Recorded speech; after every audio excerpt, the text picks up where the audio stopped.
Let's dive right into this explainer, because today we are unpacking what is honestly the great paradox of our modern age. Think about it. We live in an era where we process something like 10,000 digital signals every single day. Messages, voice notes, video calls, a constant barrage of notifications just buzzing away in our pockets. We have absolutely endless digital connection. And yet, we're experiencing this rapidly vanishing sense of real human understanding. Our entire focus today is on a feeling I know we can all deeply relate to. Why exactly do our modern relationships feel so incredibly fragile? I mean, ask yourself, why is it that a slightly delayed text message can instantly feel like a devastating personal rejection? Or why does a short, simple answer from a colleague or maybe your partner suddenly feel like this massive sign of disrespect?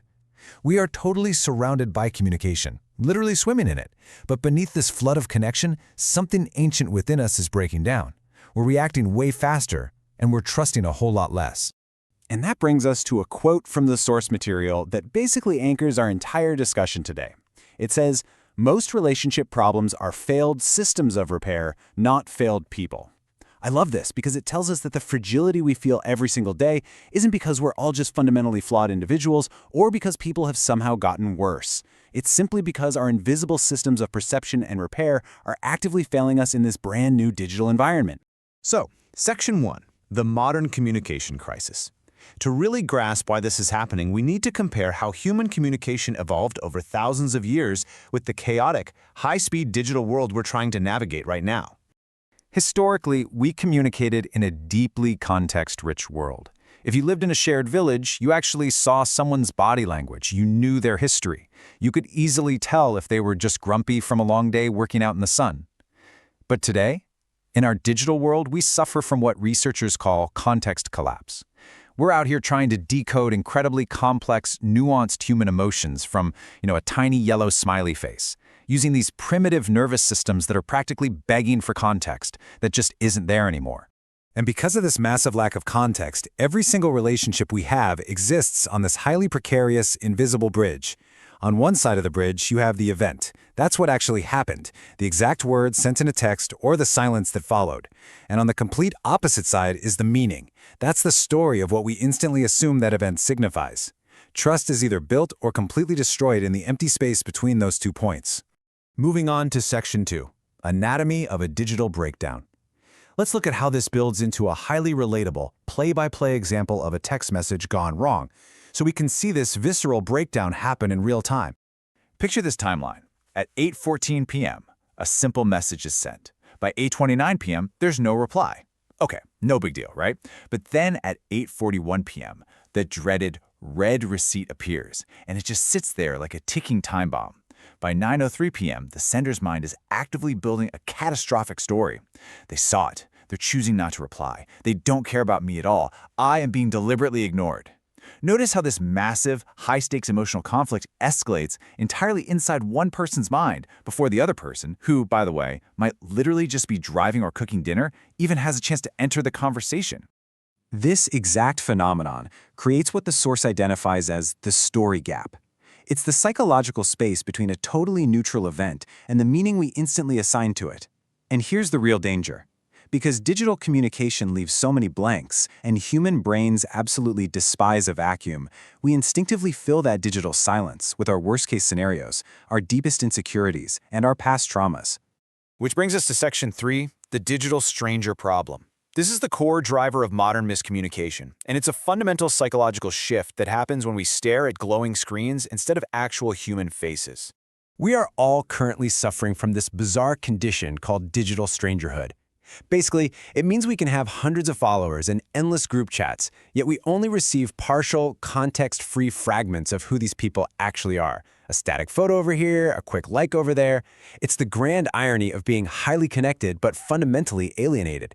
And because of this, a spouse, a best friend, or a teammate you work with every day can suddenly become a complete and total stranger to you the very second they're hidden behind a locked screen or a delayed email.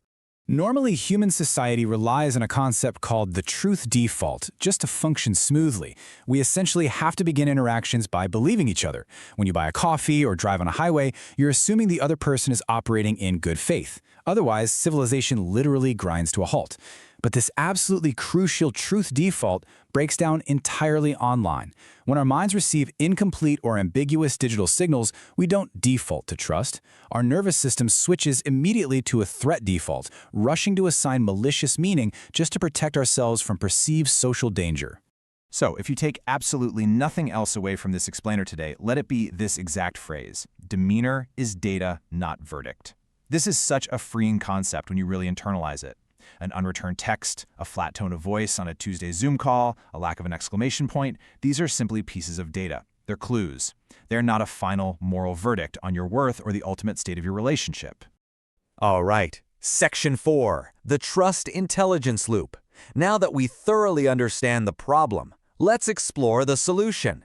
We need a concrete operating system designed specifically to fix this widespread fragility. To heal our connections, we have to fundamentally transition how we think.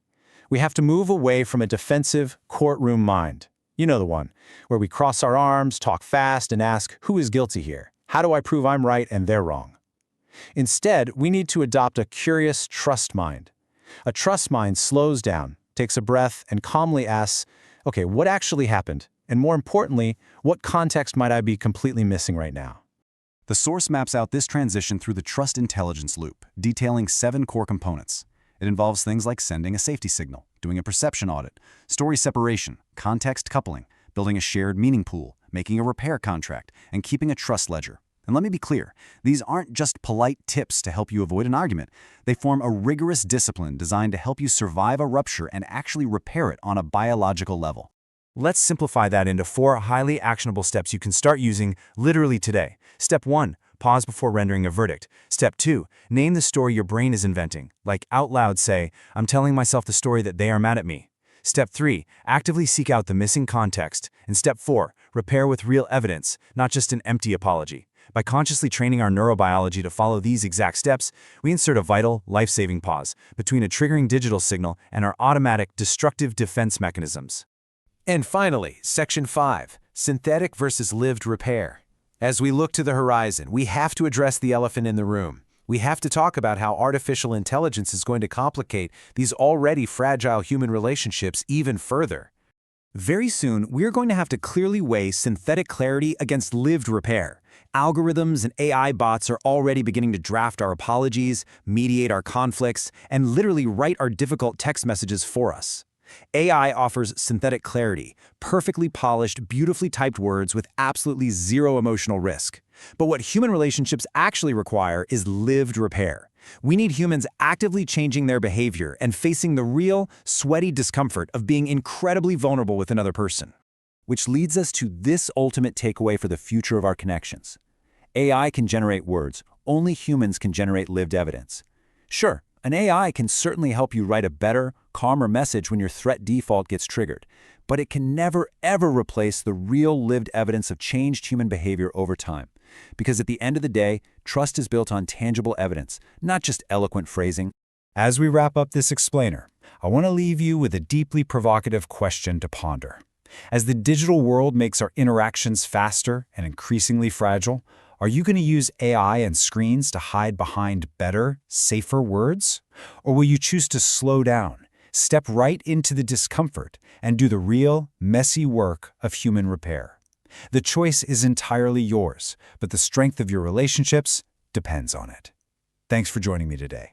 Please remember to like this video, share it with your friends, and subscribe to the channel for more content like this.